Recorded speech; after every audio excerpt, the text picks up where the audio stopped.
Hello Tampa Bay, Andrew Duncan and Robert Johnson with the Duncan Duo team here to give you some updates on condo financing.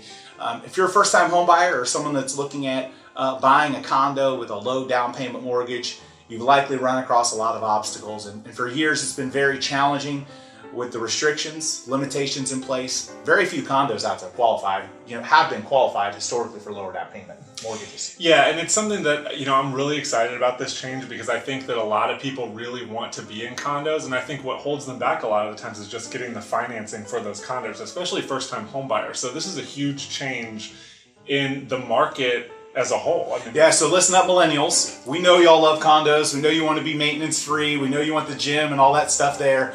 And so you've opted for apartments for a long time. And we see the home ownership rate in the condo community for millennials being really low. It's really picked up for single family homes. There's a lot more millennials buying today, but they're not buying proportionately condos, and it's because of the down payment and financing issues. So some of that's going to start loosening up. So what FHA is doing, which is the Federal Housing Administration, it's a government-backed, government insured mortgage.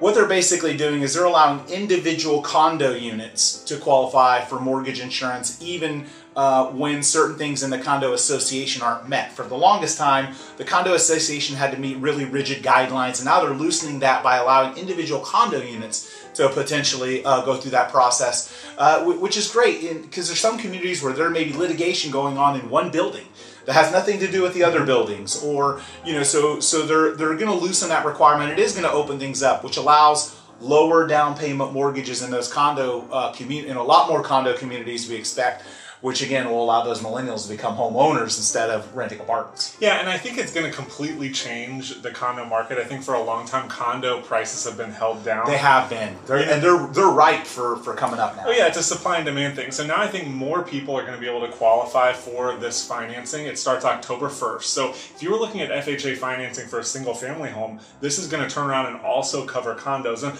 there are some different guidelines of how many units per building will be covered. Sure. But the building itself does not have to go through the arduous process of getting the whole building passed. And a lot of HOAs simply didn't want to go through the process. Correct. Because of the time, energy, and effort. And a lot of HOAs have people that are volunteers. So they're requiring all these people that are volunteers, not getting paid any money, to go through and jump through all these hoops. And what it led to was a lot of communities not passing that maybe could have.